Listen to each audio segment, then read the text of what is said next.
Greetings and salutations, my operators, and welcome back to Fate Grand Order Lost Boat number 7. Last time, we finally met up with the Storm Border, where we learned everyone's alive! Hooray! Turns out, Koinskaya rushed over to help Gordov because he still kept holistic. Also to, you know, make us owe her a favor. You know, classic Vici things. Anyways, we made our way to the second stratum, or fourth stratum, the second underworld. It's Itachihuatil. Itachihuatil, I think. I don't know, I speak Spanish. I barely figured out English. Where the second guardian is Beni. And she is just chopping us down with insta kills and normal attacks. Anyways, let's continue.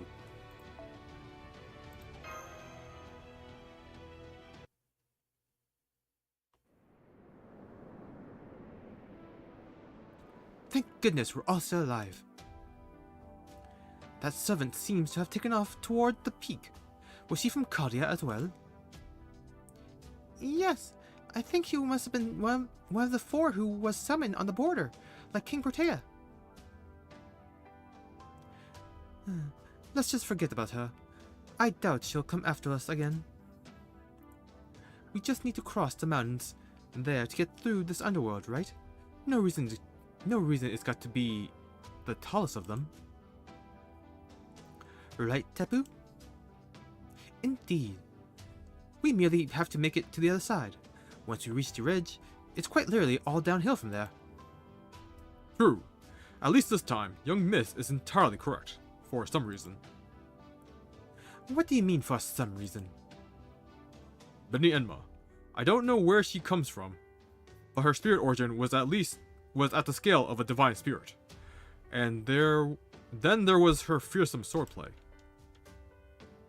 The very fact that she thought to use the mountains themselves as blades makes it clear that you have no chance of defeating her, young miss.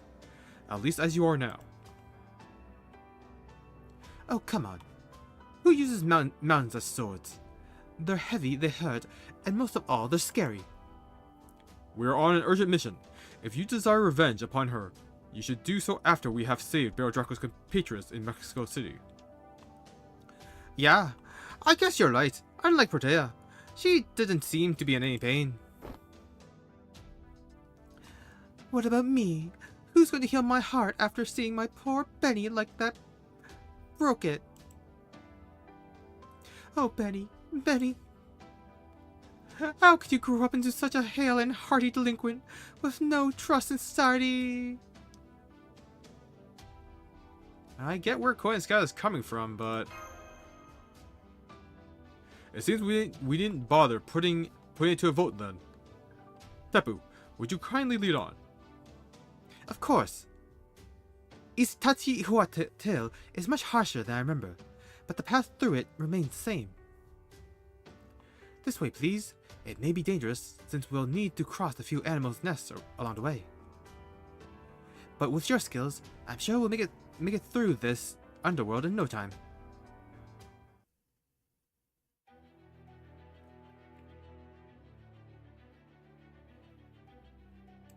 Oh, we're at 6 now.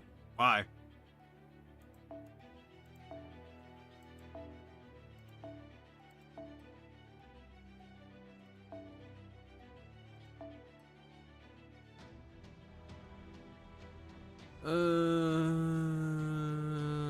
What's the enemies? Rider?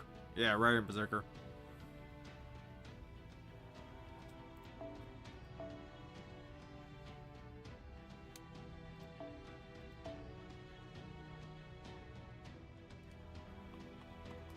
I can't loop it.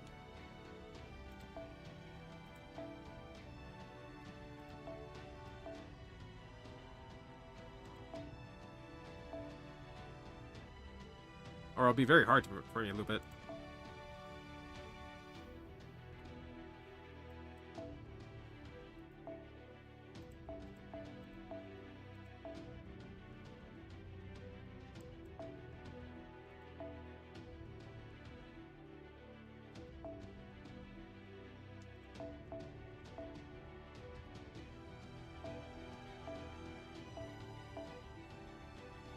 There he is. You had him somewhere.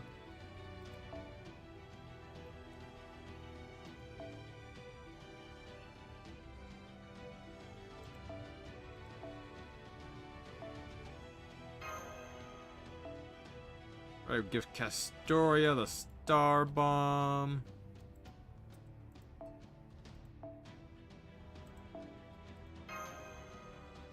Give BB a 2030, and we're out of space. Goodbye, Rasputin.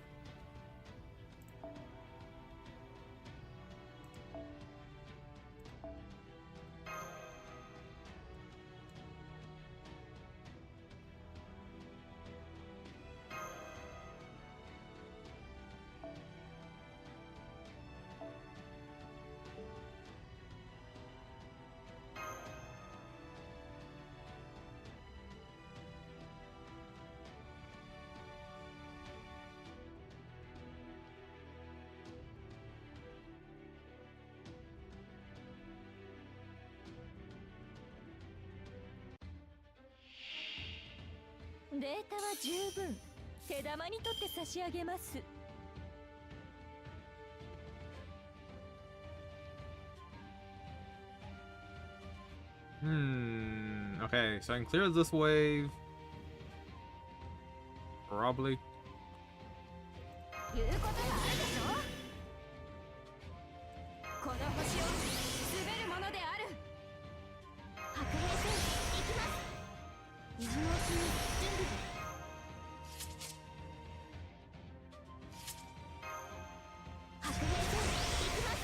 Alright, we'll switch out Castoria for BB.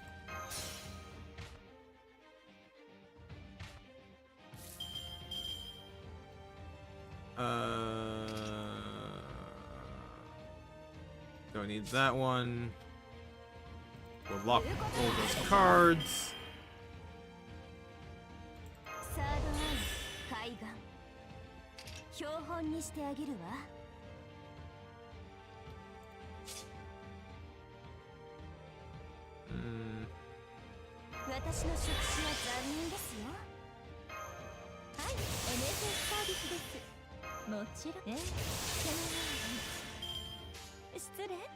I just kind of realized I should have saved that star bomb.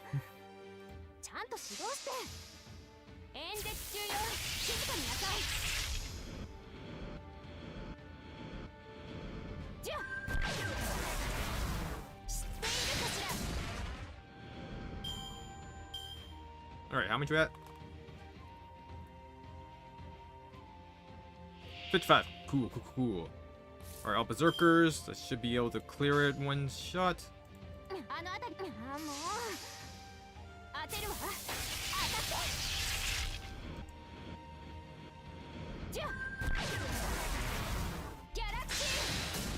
Oh crap.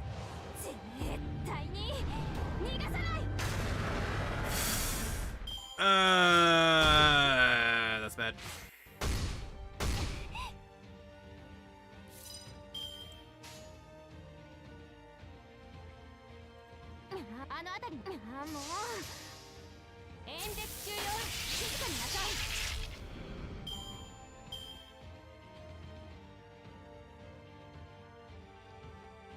Okay, so she doesn't continue with the Buster.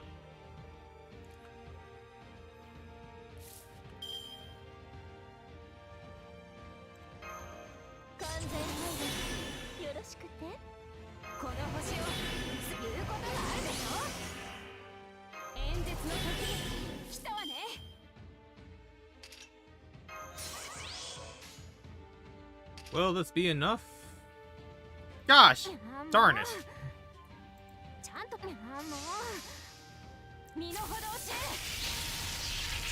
It will not.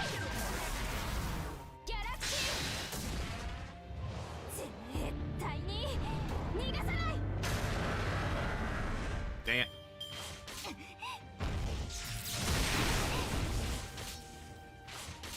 Why BB?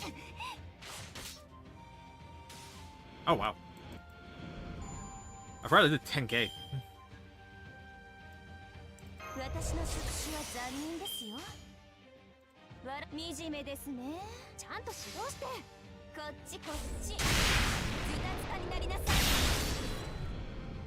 Nice.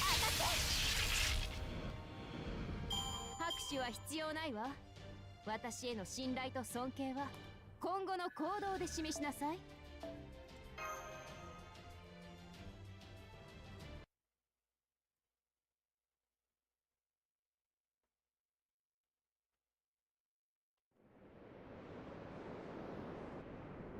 One day later.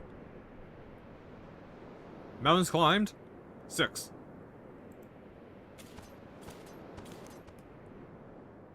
So far, so good. No problems to speak of. I've got one. How about the infinite mountain loop? I knew it. Well, that explains why I've been sweating so much. So you've actually been worried?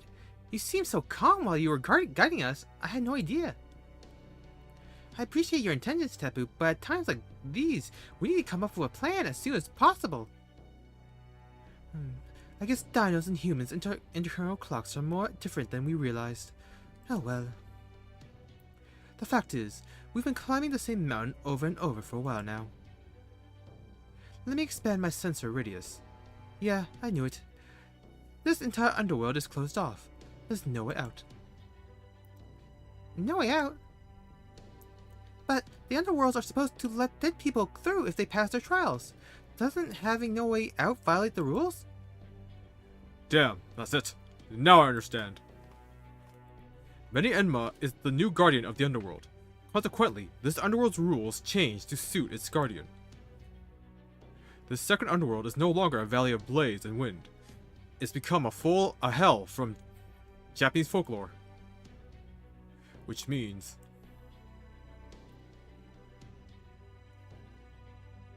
it keeps people trapped instead of letting them pass through.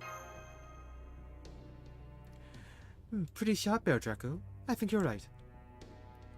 Also, didn't that servant say something about 100 quintillion years before she left? Butler, remind me how many digits there are in 100 quintillion? Of course, young miss. Quintillion is the next order of magnitude after quadrillion, or 10 to the 12th power in notation format. Are you kidding me? Even I'll be long dead by then.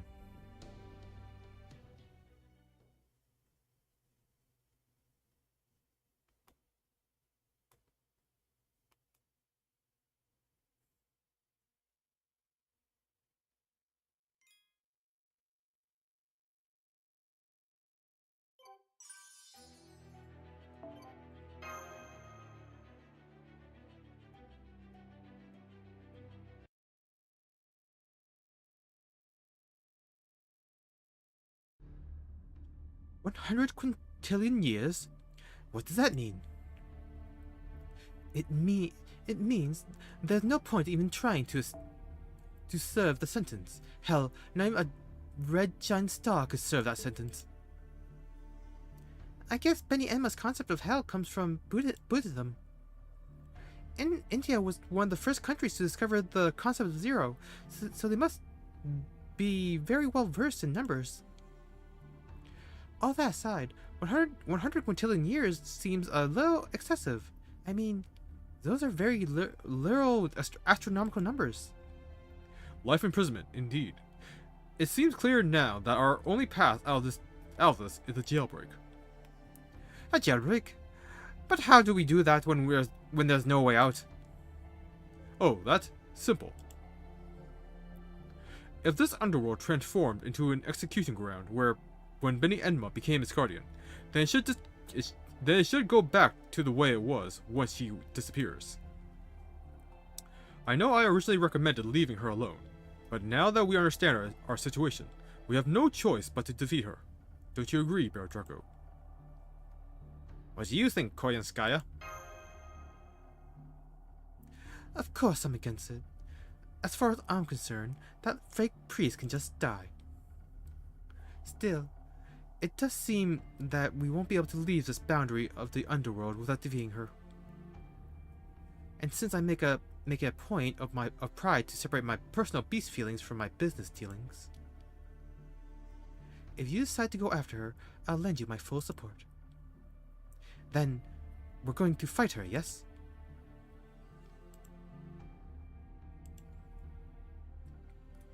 That's all well and good. I don't see how we can win. True, her sword seems to be capable of killing even the dead. Fortunately for us, this hell follows the Japanese model, which means sinners simply come back to life once it's killed. That was why young Miss was able to will herself back during our earlier battle. So we know servants will come back to life no matter how many times they are killed. As such, this comes down to how much pain and suffering we're willing to endure. That's not what I meant. I want to return her to the way she was. She wouldn't even be here if she hadn't answered Kazuya's summons.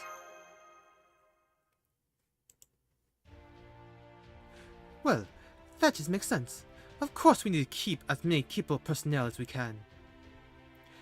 Right, I agree with Master. Then you can do the same thing you did with King Protea, Father Kotomine. You can flip past her deadly blade like a stray bullet from an ocelote. Haha! I'd be grateful if you refrained from volunteering me for such obviously reckless courses of action, Tapu. Unfortunately, I don't think I can do that this time. King Protea's infection was concentrated in her mask. But I have yet to see any specific item causing her transformation like with King Protea, which means I can't cure her alterization. I see. So your hands are tied this time, Father Kotomine? Then I have a suggestion. I think Beni Enma, the tongue-cut sparrow, must have been forced to grow into her current form. This version of her is her future self, after she completed her training and begun to substitute for the kings of hell.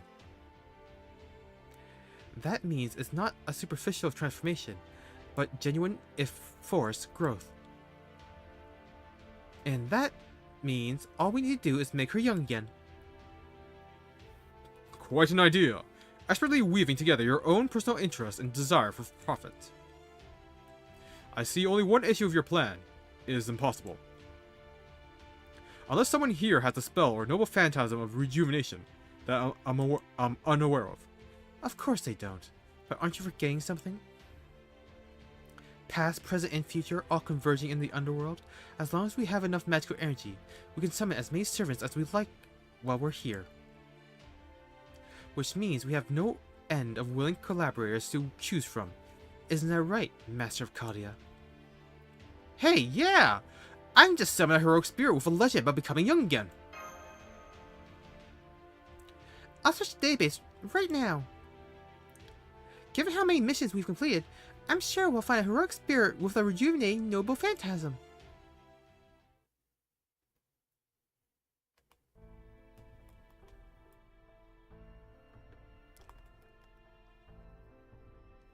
I'm so sorry. My enthusiasm was misplaced. There are a number of heroic spirits whose noble phantasms deal with immortality, invisibility, and the like. But I didn't find any who could make someone young again. What about, what's that guy's name? Urashima Taro. His story's all about age, right? Haha, I'm afraid you're mistaken, young miss. Taro's story involves suddenly getting older, not younger. I can't think of any fairies with de-aging legends either. The only ones I know of involve fairies pranking people by making them old. So even summoning heroic spirits cannot necessarily solve every problem. What a pity. I suppose Father Kotomine flying to her is our only choice. Haha, I must say, Tapu, I really don't understand your sense of humor. There's gotta be another way out of this. There's gotta be.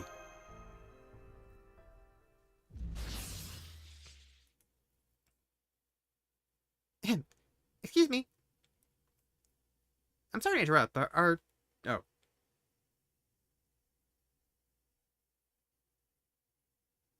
Odin. Who would that?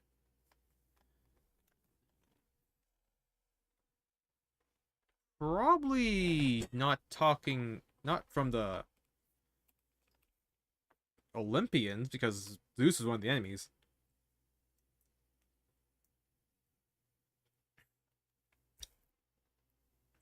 What legends are allying with Chaldea right now? I'm sorry to interrupt, but our top god was adamant that we can't let Odin have all the glory. May I offer some advice? I know that voice. Oh, Fion.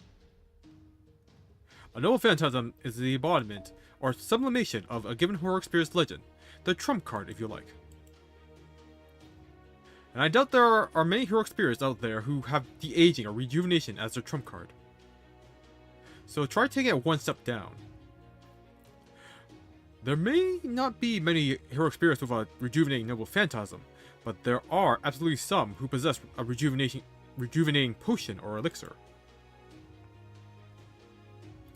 I'm afraid I don't have anything of the sort myself, but can you not think of one who does?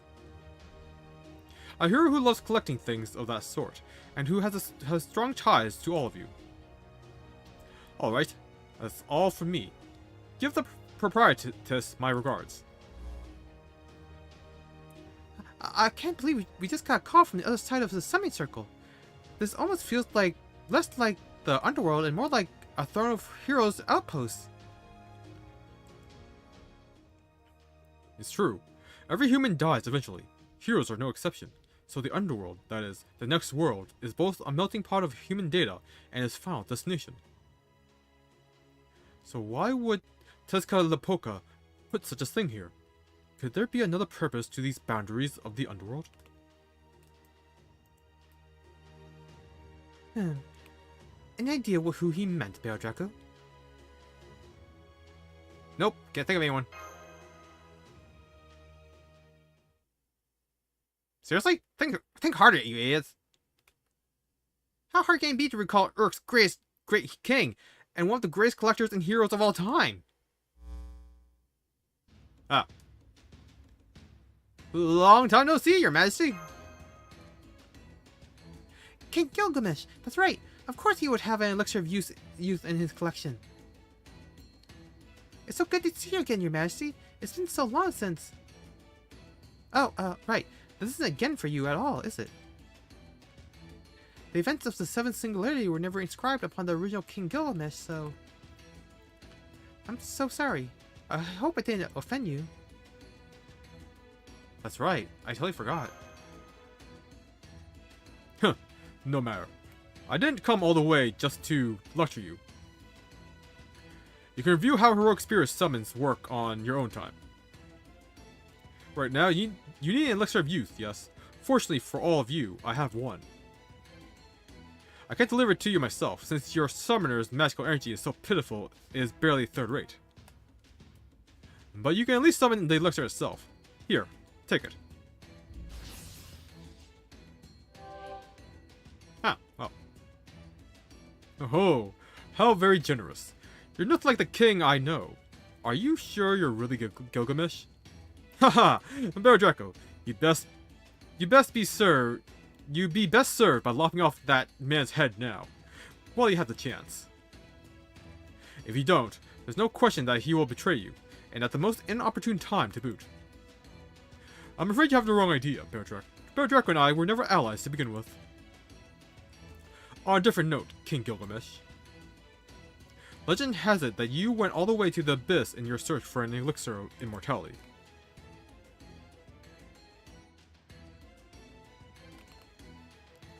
Though you failed to obtain the elixir, you were willing to sell for the herb of rejuvenation. But on your way back to your kingdom, your arrogance led to a snake stealing it. So my understanding is that you never actually obtained this herb of rejuvenation. Am I wrong? Fool!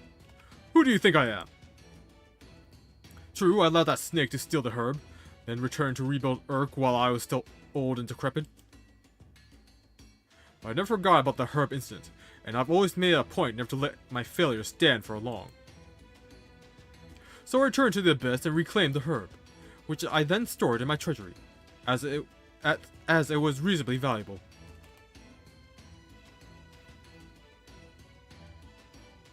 You know, I think I've heard that story before.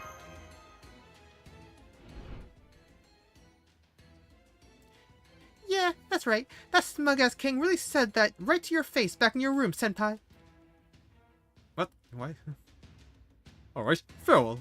Last master of humanity, I wish you your luck on your pilgrimage in the underworld. Hold on, I can't let your earlier remark about senpai being only third-rate pass.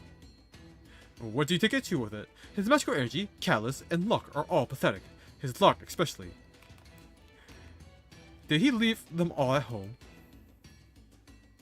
But I suppose third rate is indeed a step too far.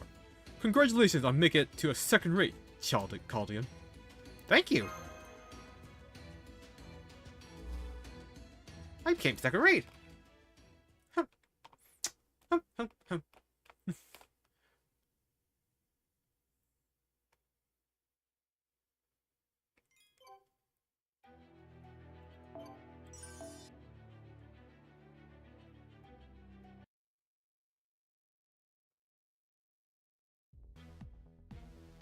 Alright, I'll hold on to this elixir. The rest of you will fight Lady Beni Enma until she's no longer a threat, or at least somewhat exhausted. Then I'll do whatever it takes to get her to drink the elixir, even if it costs me my life. If all goes well, when we're done, we should have the original pure-hearted, innocent, deliciously gullible Beni Enma back on humanity's side.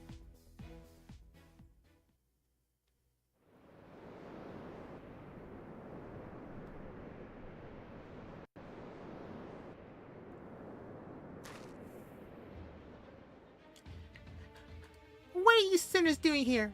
This court has already passed judgment on you. There will be neither retrial nor appeal. If you refuse to accept your sentence, then I will chop off your limbs and use your torsos as stands for my needle-mounted sword for another 100 quintillion years. This sword was given to me by the Buddha himself. You will soon grow most familiar with its full weight of 8 tons.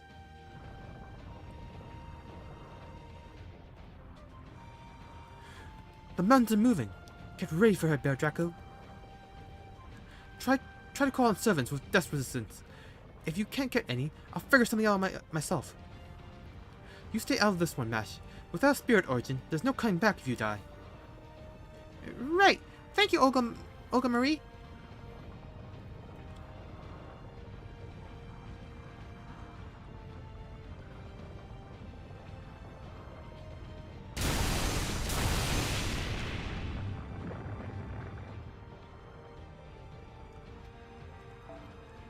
Not even the smallest rat shall escape punishment for his sins. Now you will see for yourselves how keenly my mountain blades cut. Enjaku Bato Jutsu, Ultimate Arch, Vermilion Bird Beni Enma. Let the flaming trial begin.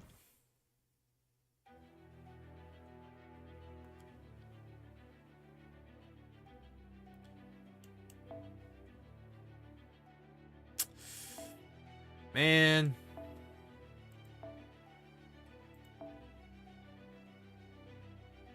Is Habitry immune to death? I apparently got a 6 here.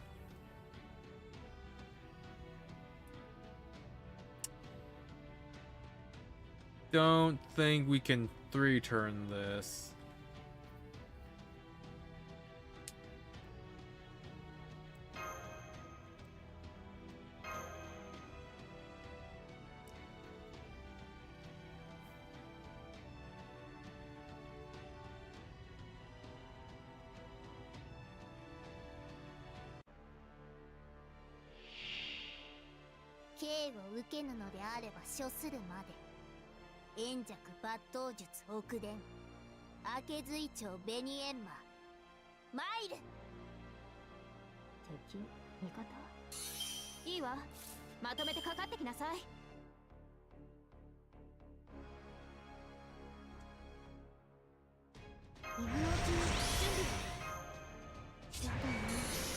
Wait, why did I do that?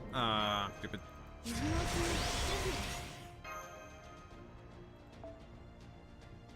So we have King Hassan. Why did I...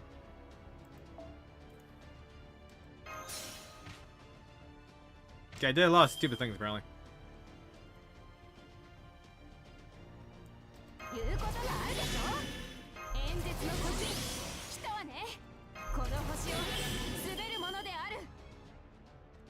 サードアイ海岸。標本にしてあげるわ。I should be safe. I can probably save the star bomb.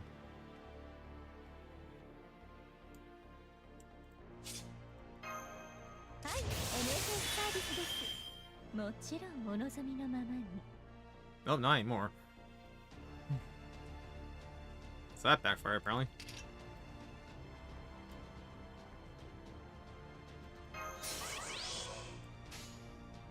ちゃんと指導して。あ、もうあのあたりね。当てるわ。当たって。はははは。キラッキラにしてあげる。絶対に逃がさない。行けよ、大丈夫。 Okay, she has an AoE defect.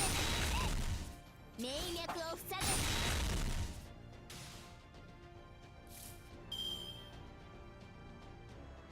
I can still save it for now. あのあたりね。ちゃんと指導して。あ、もう身の程を知れ。ギャラクシー。じゃあ。Can we do 20k? 逃がさない。 Nope, 7k. ハリジゴムさわせ。読み上げる。読み上げる。この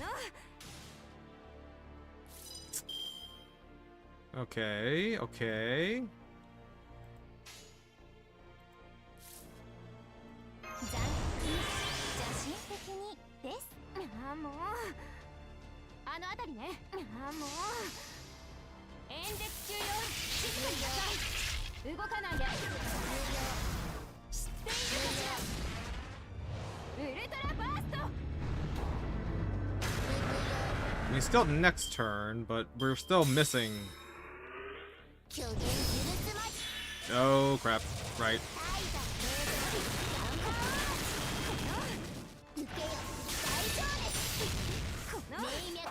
Shit! Ah, damn it.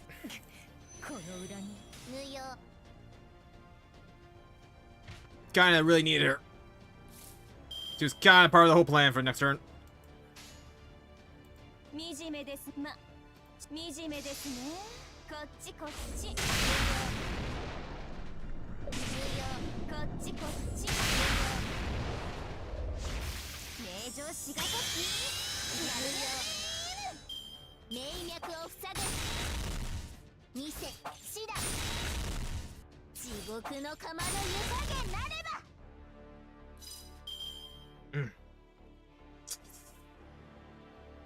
Oh, right. I forgot BB has a crit up. I forgot to use that. God damn it.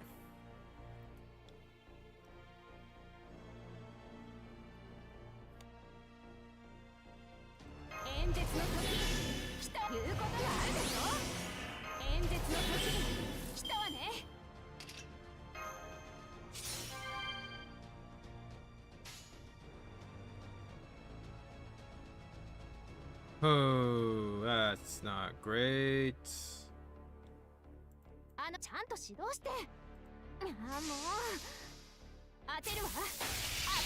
Yeah, okay, we're after.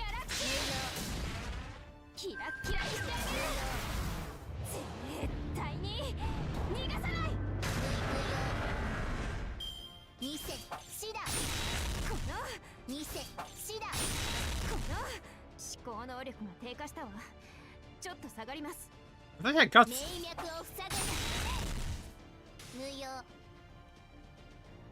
I guess I only have once. That's what happened. Alright.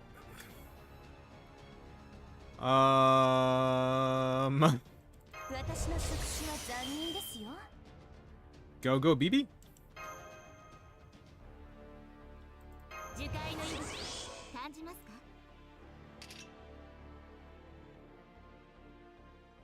I should probably save this.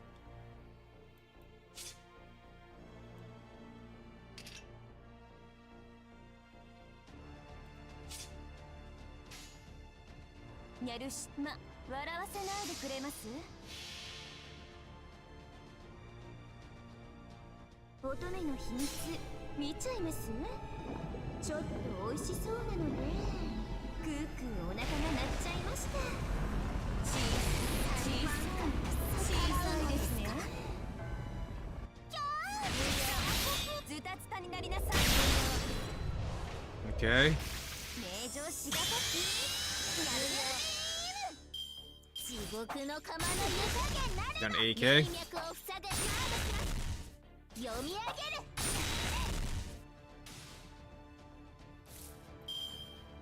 Okay, we can NP with Castoria. 望まれることを望まれたよ。負けないぞ。もちろん。 Okay, あれはいつか let's save this 終 at わりの星。 one hit. どれほ Because ど I think we get hit by one AoE every turn. 私は星を探すのです。さあ、幕を開けてアラウンドカリバーン。ここでまっすぐリード。無用見せシダ Okay, 見せシダ okay. 読み上げる。 Damn it! 眠いな。もう無用。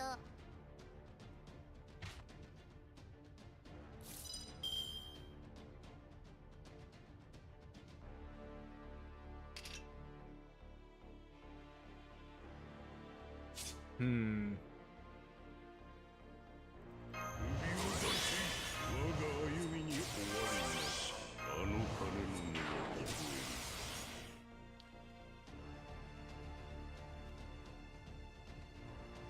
His stars are really low. But he has a full chain, so he should do a decent amount of damage. Nice. Nice. Nice.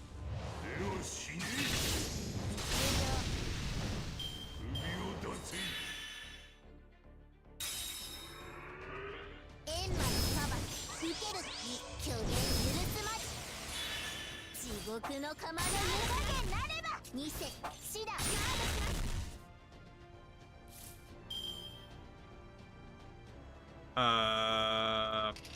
We go for Coup Chain?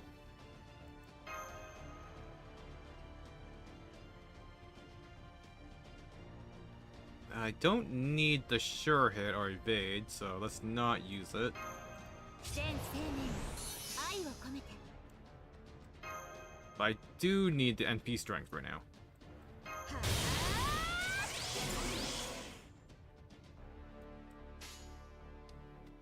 ギューンギューン。もちろん得意分野です。 I don't know why I did that.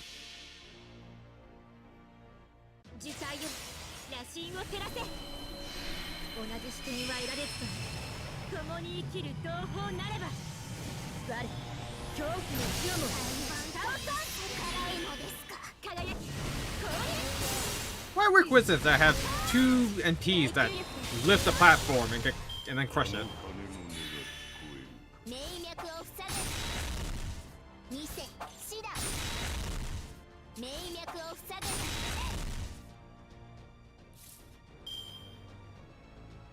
Ooh, not great, not great. 信託は下った。はい。受け負った。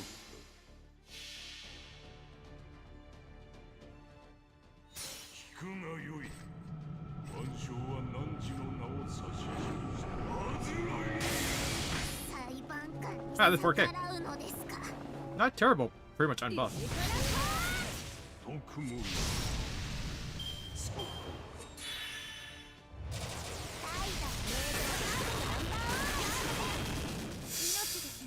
Yeah.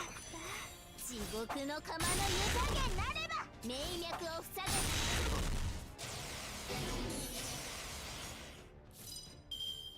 Uh-oh. 我が歩みにあのためのが聞こえるか。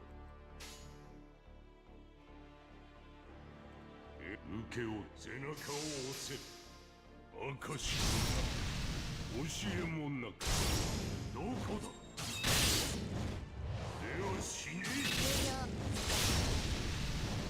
我が歩みに終わり。 Still 150k. Can we survive it though? Oh, just barely got there.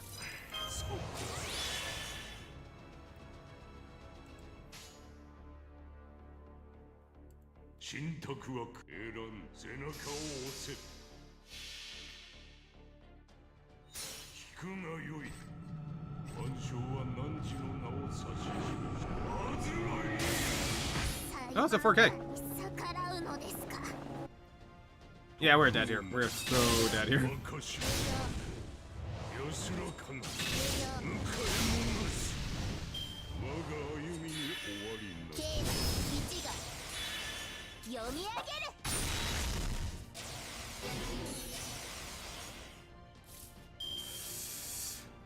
We got no stars.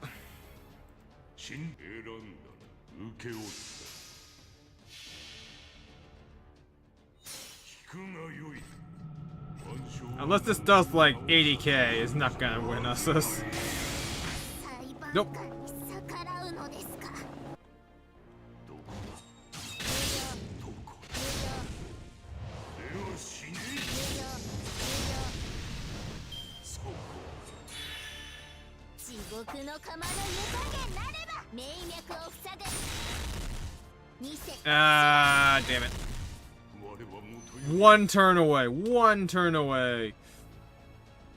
They use a stone. We're so close.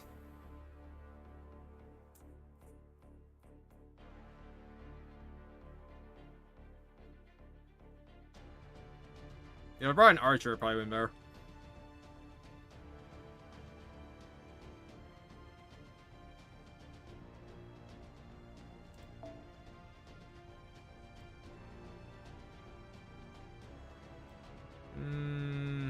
Let's use stone.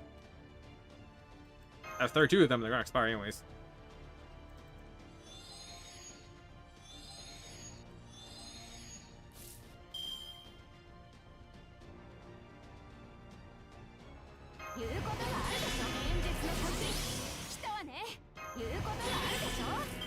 Yeah, that's definitely something that could have been won if I just brought an archer instead of Cuckoo.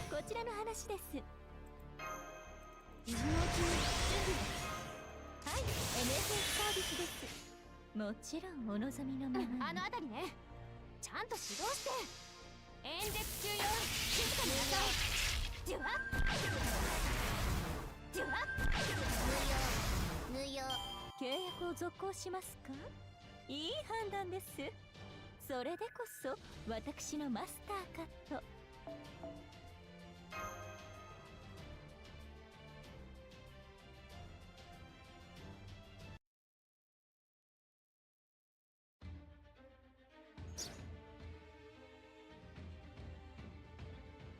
Chirp!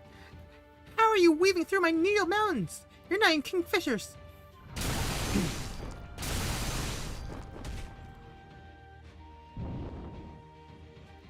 Is that the best the world's quickest, shortest sparrow quick draw can do? Hardly impressive as weapons go.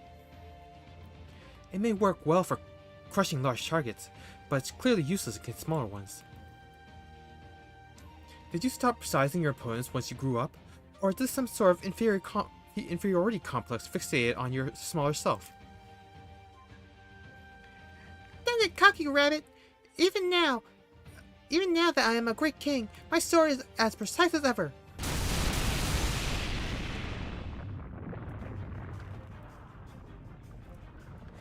That's it. This barrage is exactly the opportunity I was waiting for. I'm afraid you're the cocky one here, Lady Beni Enma's swordplay is supposed to be so quick it can't even be seen. It should not be so big and brutal that you hide your own target from view. Huh? Goats aren't the only ones who have an easy time crossing mountains. A bunny on a bike can do the job just as well. Now watch me thread the needle in your place.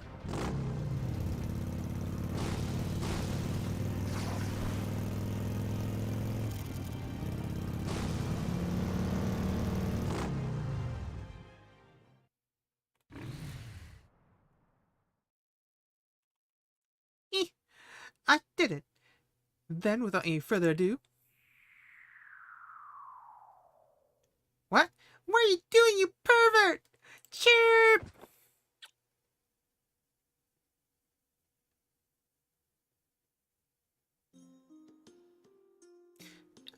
I'm beyond mortified, Chirp. I'm so sorry you had to see me like that. Please, allow me to introduce myself properly. I'm Beni the tongue-cut sparrow. And you must be the master of Chaldea. Thank you for everything you've done to protect humanity so far. I wish you luck in your continuing quest, though I also hope you won't push yourself too hard, Chirp.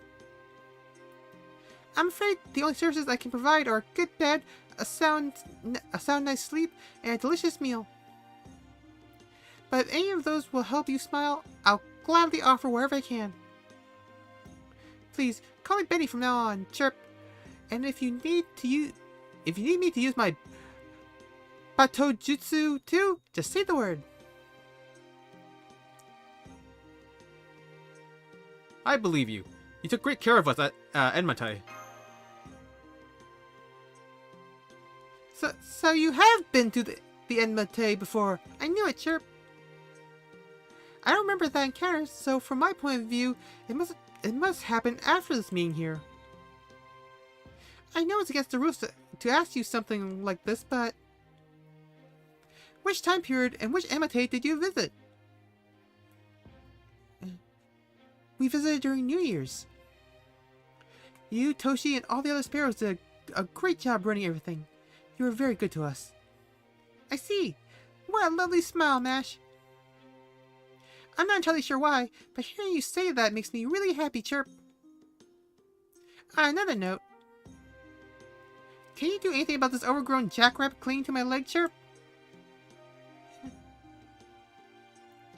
Please say it isn't so, Beni.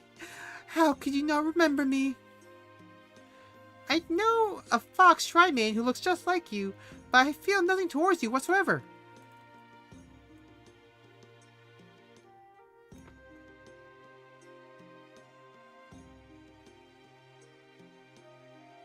It can't be. I mean, I'm certainly used to you being cold to me, but this is too much. You would still be your disgraceful altered self if it wasn't for me. That was no disgrace. Eventually, I will act as proxy for the 10 Kings. That means I will one day grow up into the form you saw earlier, and that's nothing to be ashamed of, Chirp. My disgrace was in you dodging my Neo Mountain Sword. I can't believe I was still so immature that I let you goad me into using such wild swings like that. Not at all, Beni. Your sword technique was a wonder to behold. I must say, between your guns and swords, human tools simply astound me. More importantly, what about your command spells, Bear Draco? Did you get any back?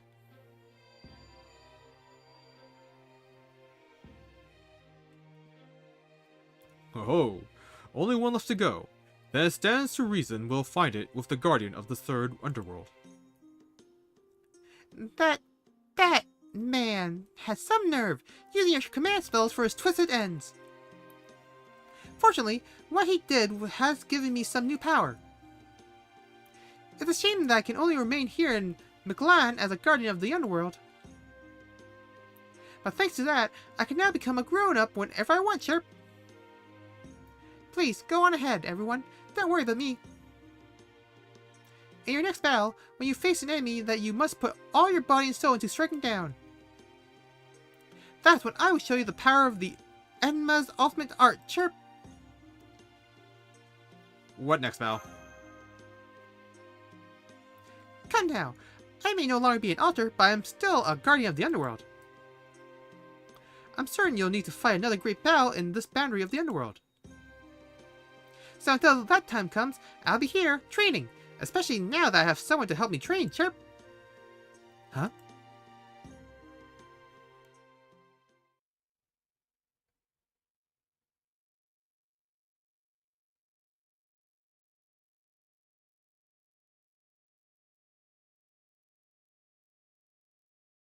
Okay, so we're just not gonna acknowledge King Hassan there, huh?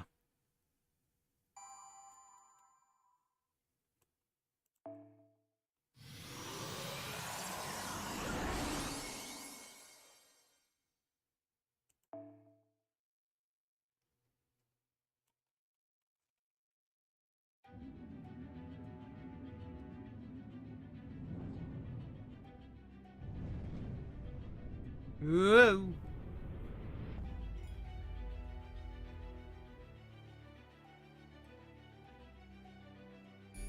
Hey, we're past the underworld. Why did she say there was gonna be another fight there?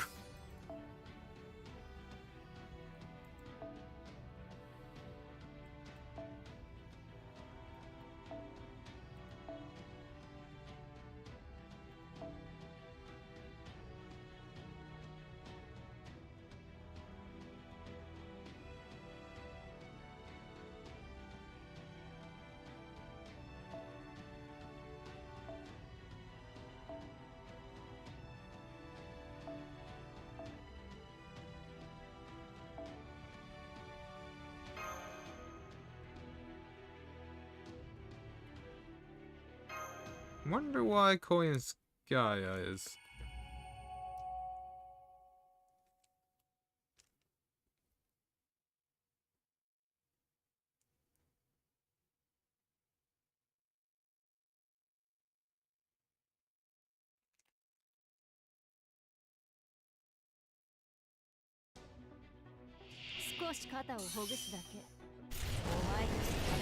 They have art miniguns?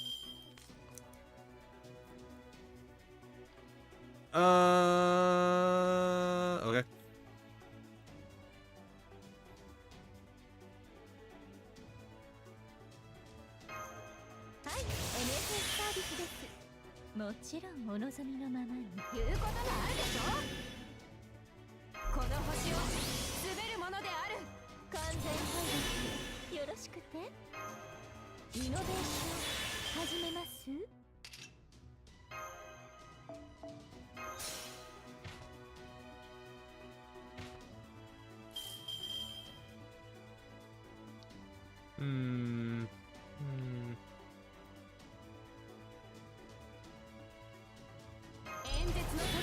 Pop that.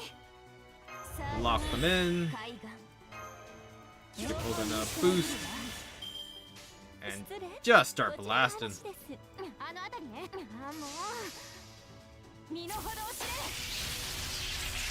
I should lead with the quick card so I get some stars back.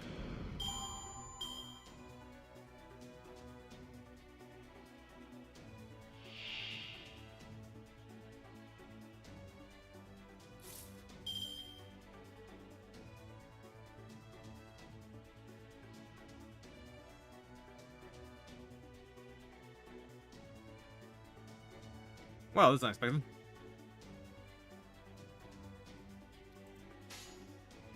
Never mind then.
Damn it, have guts now. What's with this padding?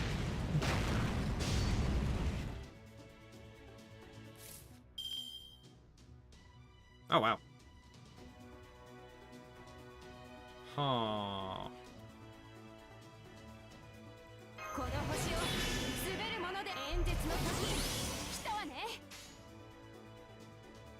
ゃんとしあもうあの辺りねギャラクシー Really? That's a 9%! キラッキラにしてあげる1兆分の1になる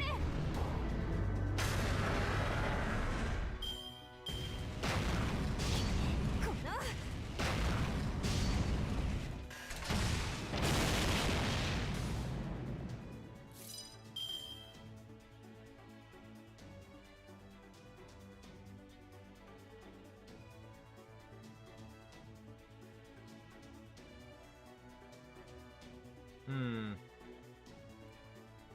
I shouldn't use BB yet.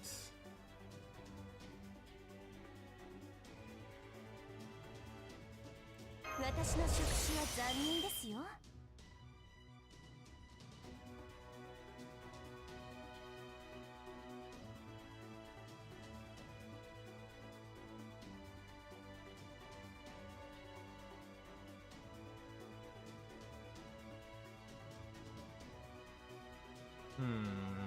What options do I have open?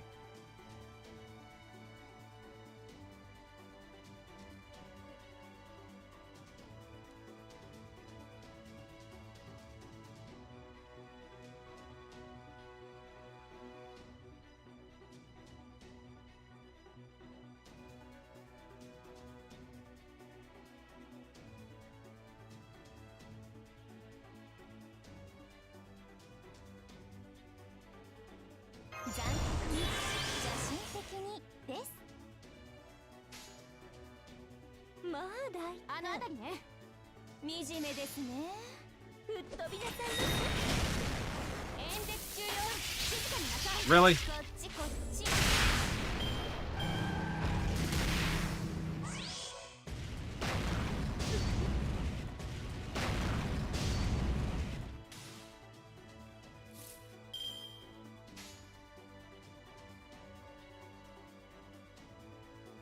Oh, great.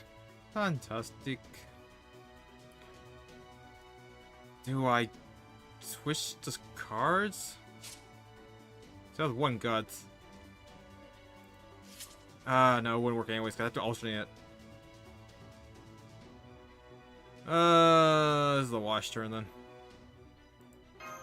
完全によろしくて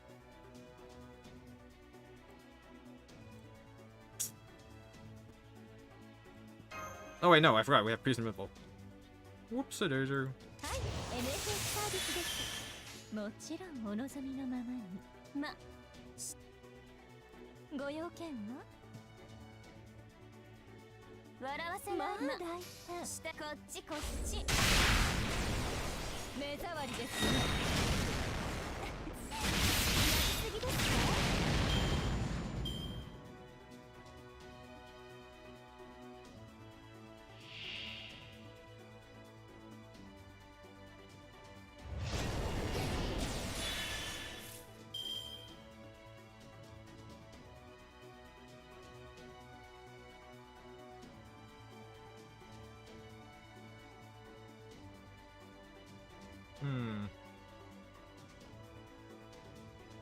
So we have Invincible Dino before Invincible.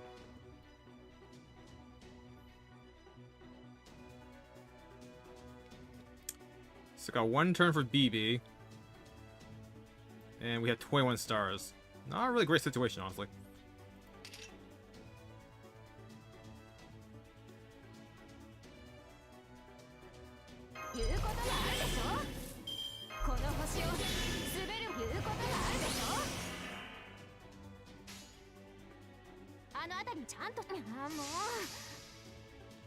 Brett, please.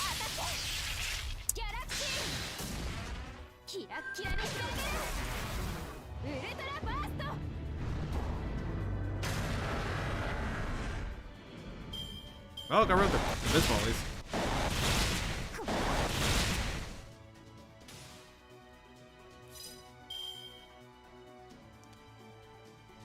Oh, don't really have anything great here.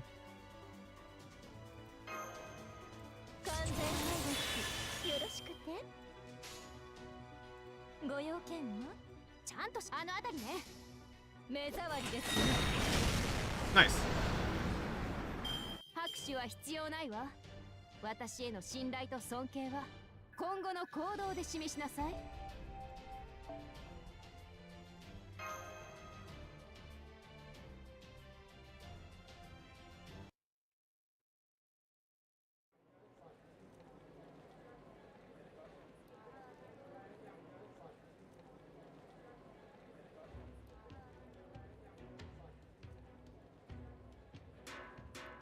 中地もう時間花は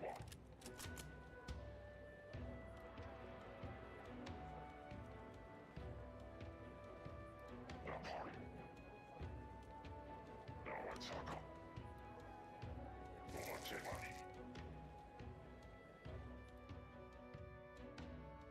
Oh my. This is not what I was expecting.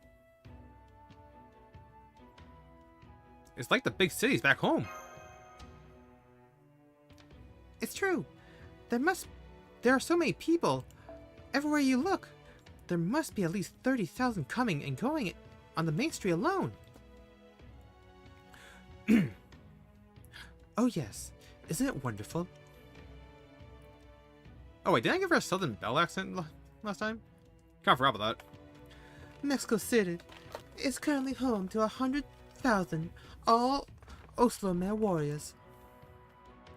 The non-combatants, women and children, have built villages in the neighboring jungles where they work to support Mexico City.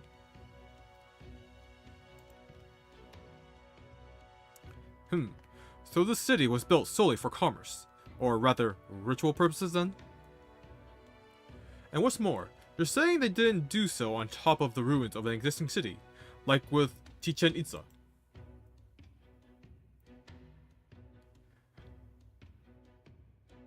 That they actually built this enormous metropolis from scratch?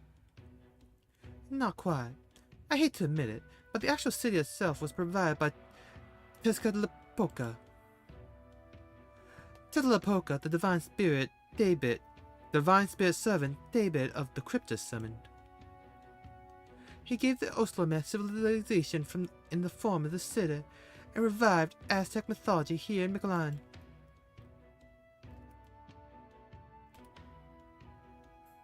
So here they worship the Black Sun, Tezcatlipoca, the smoking mirror, as opposed to Kukulkan.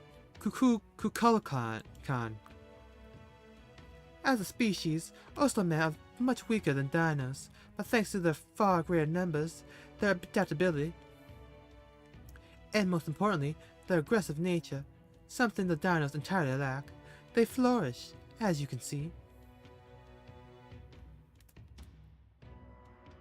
I understand that this Tezcatlipoca guy and Oslomer are called as enemies. But all that aside, I've got to say, the city doesn't suck. It's full to bursting with the energy of people determined to live and improve their lives.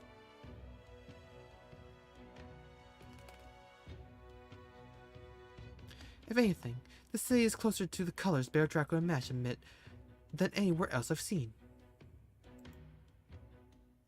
Young Miss, as an aspiring leader, I must advise against making statements which might hurt or offend your supporters, especially when they're standing right beside you.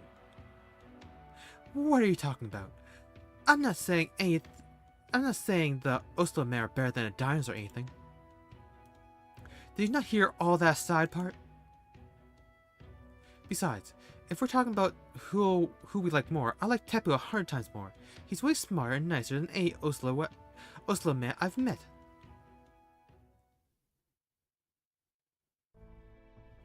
Anyway, I think you've got a sense for Mexico City now, right? Then let's get to the reason we came here. Claudia's abducted staff. Leonardo da Vinci, Xion, Eltnam, Nemo, and Kadok. I suggest our first order of business should be to find out where they're being held. Does that mean you think we should split up? I'm not sure that's a good idea. We may look like Oslomer to the people here thanks to my disguise spell, but we can't understand them. But we still can't understand them. It's true. Even Ortanax's built-in translator doesn't seem to work with their language. That neatly rules out gathering information by conversing with the locals. So our only choice is to search for the likely holding area on foot. Somewhere heavily guarded, perhaps, or where we can sense Nemo's presence. Of course, were I in Tezcatlipoca's position, I'd keep them somewhere which would block detection of such things. What about those two buildings in the center of the city? I think those are the twin temples. They're both about 60 meters tall. Each has a path leading up to its roof, and I can see what looks like altars in the center between them. Oh yes, those are sacrificial altars where they pluck out the still beating hearts of their sacrifices. But that's not important right now, so we can save that topic for later. Those temples are dedicated to Talok and Huitzilopochtli. Oh god. Huitzilopochtli temple contains a divine space for Tezcatlipoca to rest. And Talok's temple contains the throne of Oslamech King. I'm afraid your disguise spells won't work on Tezcatlipoca, Father Kotomine. And since he'll most certainly kill us at the moment he sees us, we should keep our distance from those temples. Who's Huitzilopochtli? Oh god. Huitzilopochtli is said to be the Aztec tribal god of sun and war. When the Aztec people lost their land and were forced to wander around Central America, Huitzilopochtli guided them to Metzalapan, the Lake of the Moon. He's a war god who demanded countless sacrifices as fuel, with which to move the sun.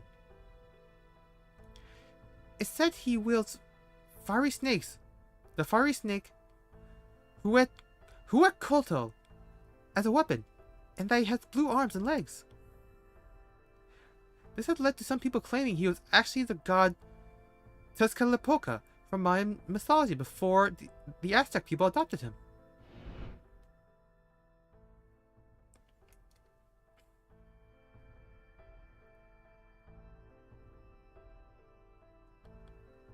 Huacolto?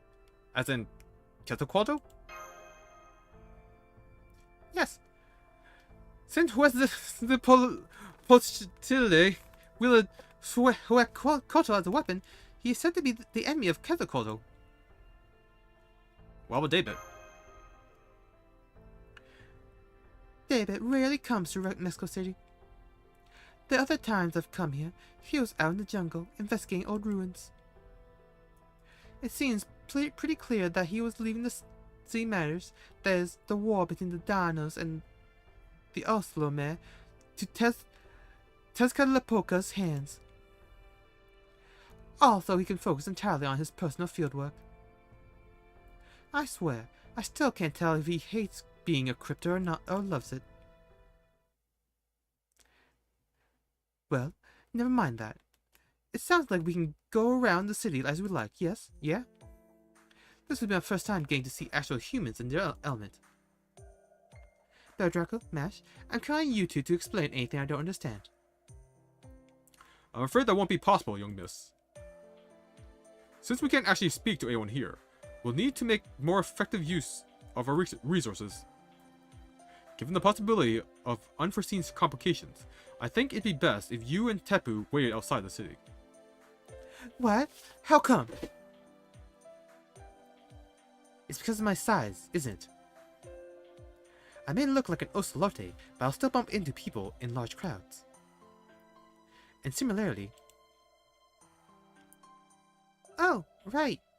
Olga Marie's horns.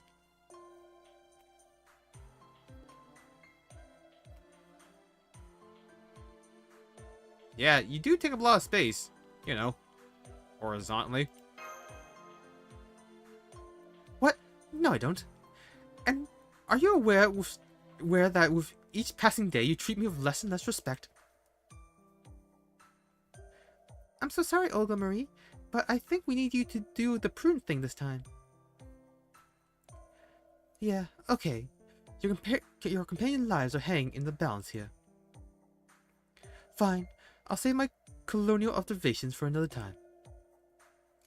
But in exchange, I want you and Baron Draco to get a good look at the city in my place. If we're going to fight the Oslo man, learn about their culture, ideology, and way of life is the least we can do. I know we've had to fight them without knowing anything about them so far, but things are different now that we have a chance to learn.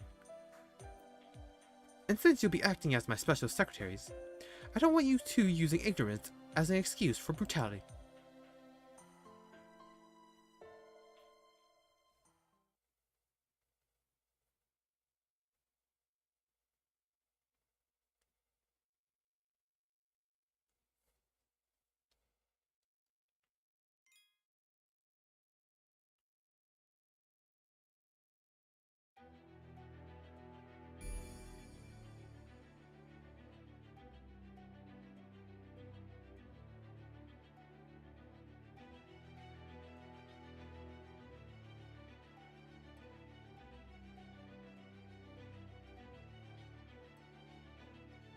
To Mexico City.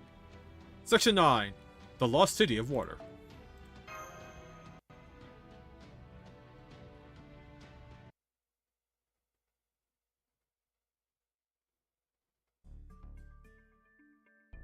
I'll stop checking the alleys off the main road. If things take a turn for the worse, I'll come rescue you on my motorcycle. I'll take a look around the temples. Don't worry, I'll keep my distance. I just want to get a handle on their structure. You two should take the main street. Don't forget to behave like Oslo men.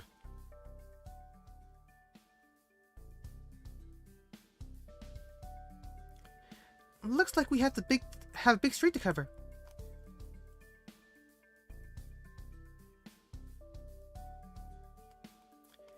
It's a shame that we won't be able to talk to any of the Oslo men since we don't understand their language.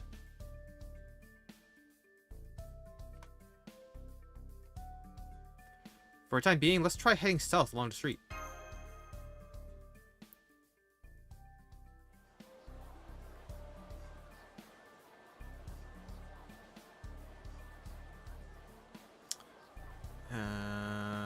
Well, we can say it's crazy busy here, if nothing else.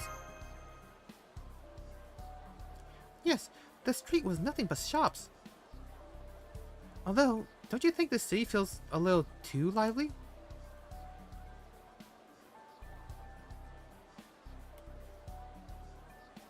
It's hard to be sure since everyone's wearing masks, but they all seem strangely on edge.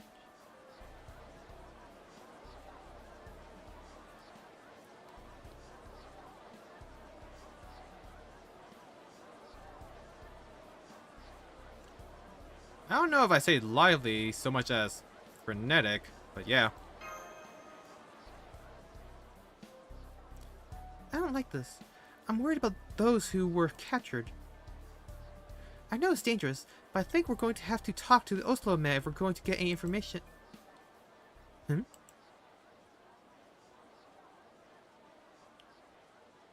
Huh? What do you mean you won't trade with me? Last time you said it was worth the same as 10 rattlesnakes. Huh? You don't need any more because the ritual's tomorrow? Oh, I see. You already have enough blood. That makes sense. Oh man, after all the work I put into catching these to trade for that beautiful beret. Senpai? I think that sounded like... Yeah, that was definitely a language from proper human history we understand.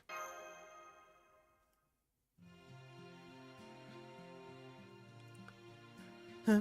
You mean me? Well, thank you for talking to... I was right. Excuse me, about the language you're speaking, or rather, we're speaking. Oh, don't worry, sir. They're not speaking Dino's language. This is the new language Tezcatlipoca's priest Tapit uses. It's not easy to learn, but it makes for much better precise communication than Ocelote words and gestures, so it's very handy. Just be patient. It won't be long before you'll get to learn it in school too.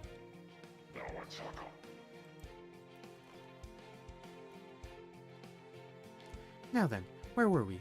Nice to meet you, travelers. My name is Kwati. What's yours? I see you learned how to speak proper human history language too, just like King Iskali. Yeah, sure did.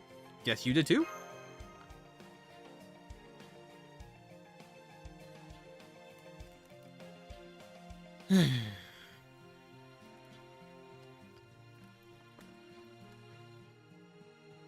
Yep, it wasn't easy, but it was so cool and stylish that I picked it up in no time. Are you impressed? Are you going to compliment me? Heh, never mind. Such direct praise can be kind of embarrassing. So how come you went out of your way to talk to me in a foreign language? Are you trying to beef up security ahead of tomorrow's ritual? I guess the rumors about Chaldean conquerors in the area must be true. But sorry, I'm not a soldier myself. I just came to Mexico City today to get this beautiful jade beret. So I'm afraid I can't take part in the sacrificial ritual. I'm a landscraper and a farmer, not a fighter. So, all the female Oslomen do live outside the city, just like Koinskaya said. I'm not sure this lady knows too much about Mexico City, Master. What would you like to do? Say, have we met somewhere before? Maybe. The jungle's pretty thick, and it's easy to lose sight of things here and there. So maybe we passed each other without realizing it. Or maybe you've traveled with someone who looks a lot like me? What a lovely coincidence that would be. You smell honey from him? And you'd be willing to trade for that? Just out of curiosity. You wouldn't happen to have anything sweet on you, would you? You mean like this?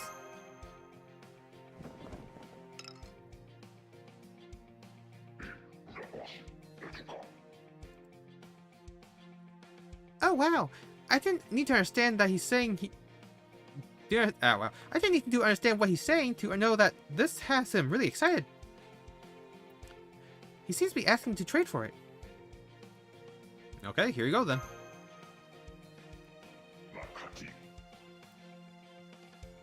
And here you go. Huh? You gave this to me? May I ask why? Because I doubt I'll ever meet someone who looks like you again. I see. So that's how you two think. Okay then, don't mind if I do. Wow, a human's never given me a present before. Let me tell you something that just might help you out, as my way of thanking you. The Chaldean conquerors King Iskali and Tezcatlipoca brought here are scheduled to be sacrificed tomorrow. They all have special blood, so they've been chosen as sacrifices to the sun.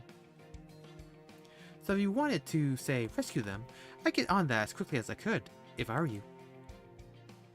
Otherwise, you might wind up having to fight all the 100,000 Oslo men in the city at once. Then again, being clever is kind of what you people from proper human history are about. Isn't it, Bear Draco? Huh? How do you know my name?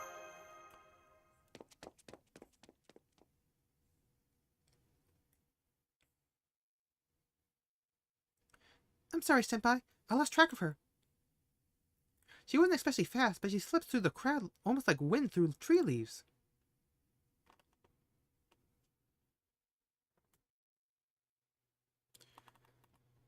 It's okay, Mash. I don't think anyone could have caught her. For now, we should go back to camp.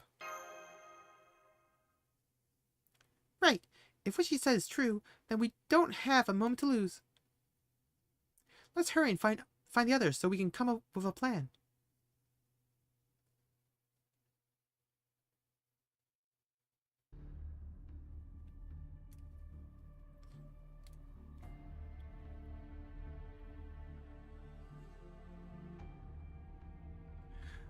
They're going to sacrifice the Guardians by plucking out their still beating hearts? What the heck did they do to deserve that? I wouldn't punish someone like that even for defaming the president. You're mistaken, young miss. These sacrifices are not criminals. The Aztecs offer up their hearts as a holy act. A sinner would not be given this privilege, even were they asked to ask for it. Wow. Those typically chosen as sacrifices are warriors from defeated enemy tribes, or people raised specifically to be sacrificed. I know that. That's the whole human sacrifice thing, right? But that doesn't change the fact that they're killing prisoners. These rulers should be ashamed of themselves, killing outsiders and hoping it'll make things better for themselves. I appreciate you getting so upset on our friend's behalf.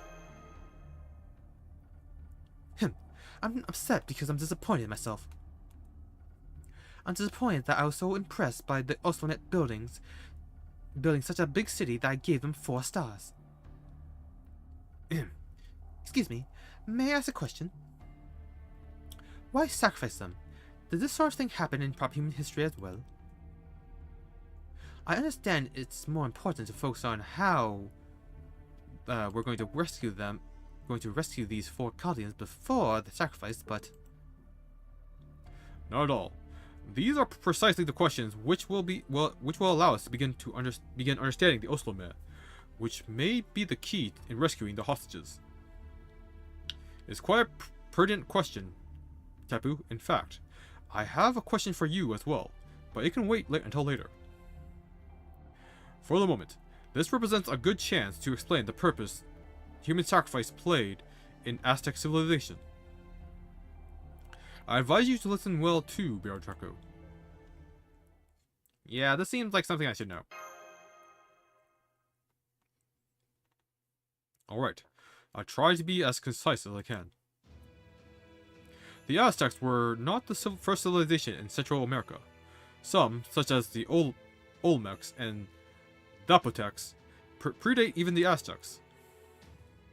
And as Aztec mythology was the last to originate in Mesoamerica, it was heavily influenced by Mayan mythology, which itself was influenced by the Olmecs. My thinking is that the mythologies of Latin America are not separated by tribe or civilization, but rather that there is a sort of shared remembrance of this creation of the world, continuously passed on by all who live here. Remembrance, Is this like some sort of image the jungle has planted in people's minds? That's right. Remember, this land is vast, and these intertribal conflicts were a constant part of their daily lives. So the people who lived there would never be so greedy, or perhaps arbitrarily,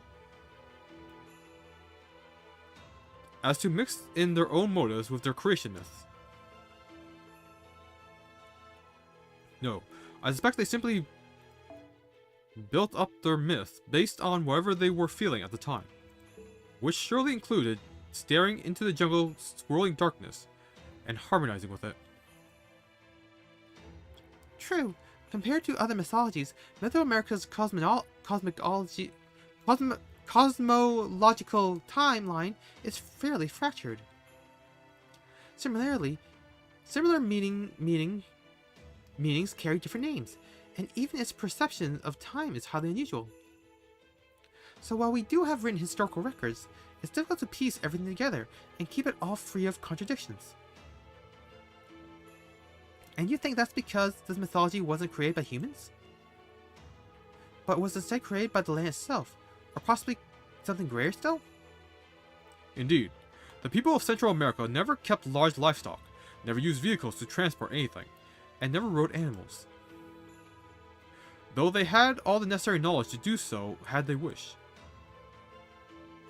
I can only assume they intentionally denied themselves any development which might have made their lives easier or more comfortable if it meant humans reigned supreme in the jungle. In contrast to this, they were intensely interested in astronomy. Unusually so, one could argue. Their astronomical techniques were by far the most accurate of any other ancient civilization.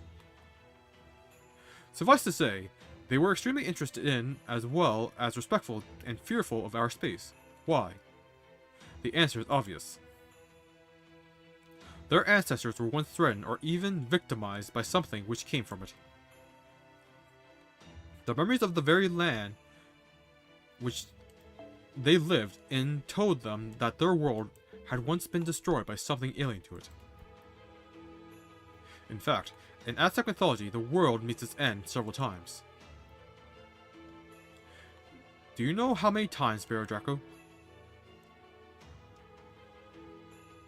I remember Mash said it was... That's right, 5 times. Well, 4 to be precise, since in Aztec mythology, the 5th time is the age we're living in now. While there are tales of the world itself being destroyed in other mythologies, tales of it being destroyed and rebuilt time and time again are unique to the Aztecs.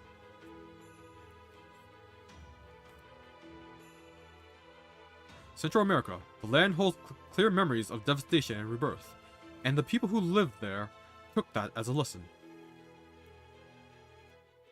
I see. If something like that were to happen multiple times, it would be sensible for people to learn from and prepare for it. So, you say they learned to practice astronomy, and their way to address the dangers they saw was these human sacrifices? Indeed, the Aztecs believed that the world would end every 52 years. Years? It would supposedly take place on the day their 2 calendars, Swepohuali, their agricultural calendar, and Tonalpohuali, their sacred calendar, aligned. On this day, the sun would lose its power, and the world would be plunged into darkness. And that is a very brief overview of Aztec eschatology. During the twilight of this day, the Aztec people would hold a grand ceremony in their capital city of Tenochtitlan. People would put out each and every fire in their homes and village. This symbolized the old years. They would then offer their own blood for a ceremony, fervently praying to the sun's return. For a sun's return, out of fear tomorrow may never come. Aztec priests, filled by fervent wishes of their people, would then tear the still beating hearts from the sacrifices and offer them to a new grand fire, which symbolized the new cycle. The belief was that this would grant the sun sufficient power to keep the world alive for the next 52 years, allowing the world to be reborn.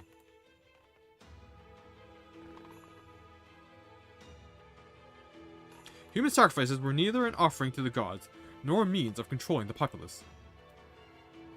They were the embodiment of the people's wishes for the world to be born again. In Aztec mythology, there is no way to save the world from devastation. It is inevitable. That was the common understanding among all the people of Central America. The fact that they simply accepted the sun's death and the world's end as facts of life goes to show how harsh and unforgiving life must have been for them. I can't believe it. You're all from proper human history, and you're all so gentle and rational. Do you take such utter madness so seriously? Did no one point out to them that the sun operates quite independently from any human intervention? Madness or not, this was their truth.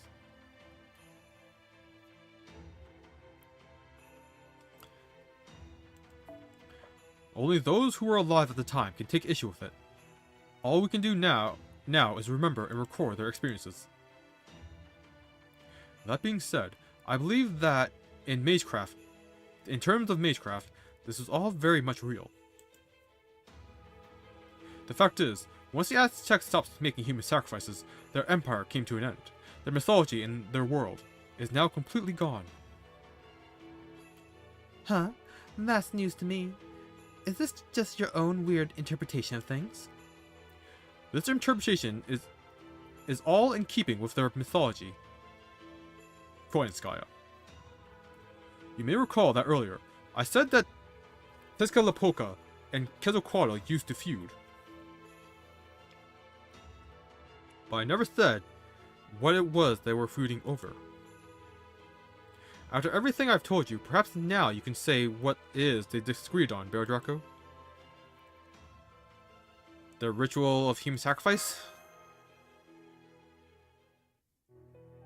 Some legends have posited that of the Aztec pantheon, Quetzalcoatl was the only god who opposed human sacrifices. Tezcatlipoca, on the other hand, was all for it. You can learn a great deal about these gods' nature from this conflict alone. Tezcatlipoca believed strongly in upholding the land's teachings and protecting the Mesoamerican people. Meanwhile, Quetzalcoatl believed people's lives could and should be better, and wanted to get rid of what he saw as old-fashioned, obsolete beliefs.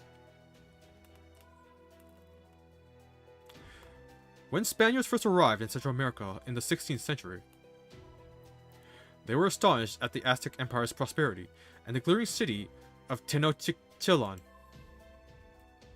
One could imagine them saying something like, "This must be the greatest water-top city in the entire world." And yet, they not only continued the barbaric practice of human sacrifice, but it remains a core part of their religion. The Spaniards quickly found similarities between Quetzalcoatl and the Christian saints, so they decreed him the good god. And almost by default, Tezcatlipoca, his rival, and opposite in many ways, was labeled evil. In spite of this, Moctezuma II, the king of Tenochtitlan at the time, not only let Hernan Cortez, leader of the Spaniards and eventual conqueror of the Aztecs, into the city. You may recall he did so with open arms. So why did he invite Cortez into his cities? Some say it's because he believed Cortez was Quetzalcoatl, whose second coming was prophesied after his banishing. But that doesn't quite make sense. Tenochtitlan worshipped the rain god, Tlaloc, and the tribal god, Huitzilopochtli at the time. So why would the king be so willing to welcome Quetzalcoatl, whose legends state he opposed the very ritual sacrifice his city's gods encouraged? Now that you mention it, it doesn't make sense.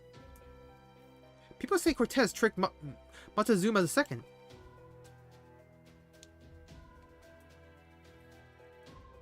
Thinking about it though, it seems just as possible Moctezuma II was actually using Cortez himself. Exactly. The historical records tell us Moctezuma II was relatively weak compared to other well-known rulers.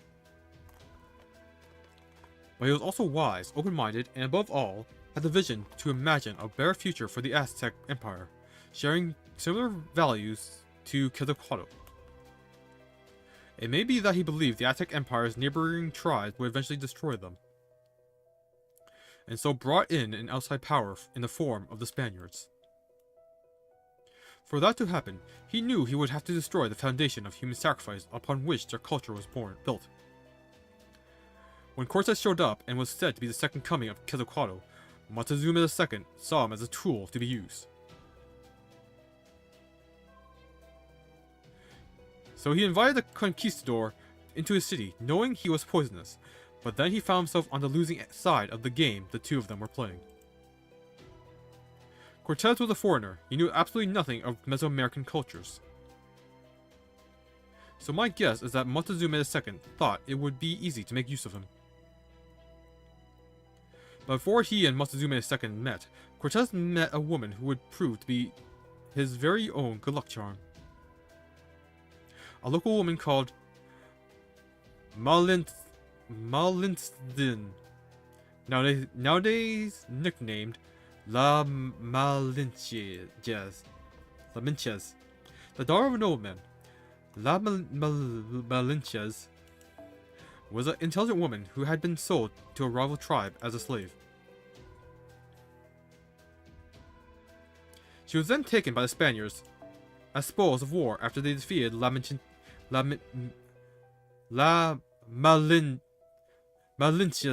new tribe in battle. Her noble background and education meant she had no trouble learning their language. She taught Cortez about the Aztec Empire's language and culture, and investigated its weaknesses for him. Consequently, it is believed Moctezuma II was the one who wound up deceived, and the Aztec Empire fell to the Spanish one. It's said that the Spaniards' victory was a miracle, since they only had 600 cavalry to the Aztecs' 200,000 soldiers. 200,000 soldiers. But the truth is, La Malinche was the true cause of the Aztec Empire's downfall. Her and a coalition of all the rival tribes the Aztecs had subjugated for years. Though of course, once the Aztec Empire was gone, the Spaniards would go on to eradicate those other tribes as well. I see. And so, the Empire who thought to stop the ritual of human sacrifice is the man who invited the Aztec Empire's downfall. The end result is that their culture ground to a complete stop. Thus, paradoxically, it would have been better for the ritual to continue. Is that your argument? Yes, though only if we set aside questions of ethics and human rights. For it was just when a dull grey light was shown on their ritual rebirth, a mystic dating to the age of myth, that their son died. Now, here's my question for you, Tepu. Has the sun in Mictlan ever gone out? Oh!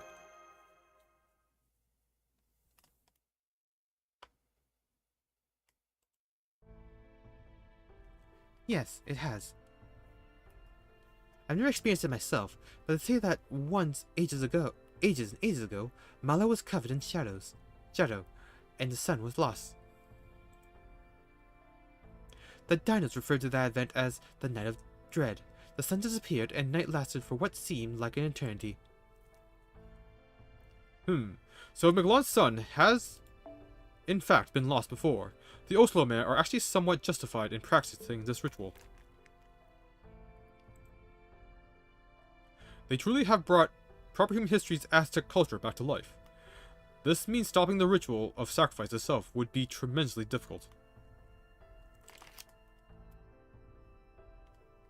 One wrong move, and we would be fighting a war against 100,000 Oslo men. And I doubt that's a war we supposed conquerors can win. It seems that the best course of action open to us is likely rescuing the hostages at an opportune moment in the ritual, and then escaping as quickly as we can. By the way, Tepu, do you know of anyone who could tell us more about this Night of Dread? I've only heard the priest speak of it, and then only to say that it happened. The only ones who would know more are Kukulkan and the observatories. No, never mind. There may be a detailed record in the Solar Sojourn, Chichen Itza's throne room. Understood. Perhaps we'll get a chance to see it later then. At any rate, thank you all for your patience. Let's return to the matter at hand. Tomorrow, the captured Chaldeans will be used as human sacrifices. The only way we can stop that is by rescuing them before the ritual begins.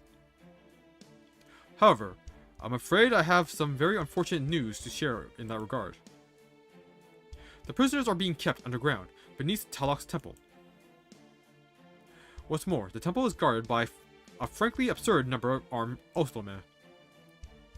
Never mind rescuing them from their cells, we wouldn't even be able to get close. So you already knew where they were being kept? No wonder you took your time with all that ritual talk. If that look on your face is anything to go by, you've reached a conclusion too, though I'm guessing it's probably the same as mine. Indeed, it may not be possible to sneak into the temple now, but tomorrow will be a very different story. In proper human history, the Aztec ritual of human sacrifice was part of a ceremony to bring new life to the world, and involved every Aztec citizen ceasing battle and prostrating themselves in prayer for the ritual's success. The Oslomen are likely no different. At the very least, we can expect the warriors outside the temple will be following the traditions of the ritual. Of course, there are bound to be some soldiers inside the temple as well, but I trust you can handle those, Draco. So, the plan is... tomorrow, we sneak into the temple right before the ceremony and get everyone out. Correct. Of course, you'll require a route suited to sneaking in, but I believe our capable bunny here can look into that. In the meantime, the rest of us can recover our strength, then set out for the temple at dawn. How does that sound? Why are you even asking? There's obviously no alternative. Very well. I shall secure a route into the temple. The rest of you enjoy your pleasant little chat. I swear on NFF services that I'll find the safest route possible. And scene. Alright.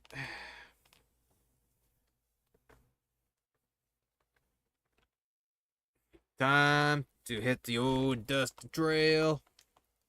That was a long fictional history lesson. Always remember that the world of Type Moon is entirely different history from our history. It's only slightly similar.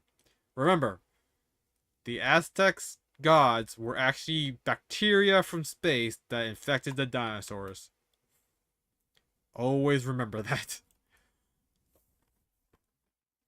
So things shift like slightly to the left in this world. So the history lesson that Rasputin just gave us, probably not accurate to our world. Well, until then, tomorrow we'll do the rescue mission. Until then, thank you everyone for joining me today, and I'll see you all next time. Bye bye.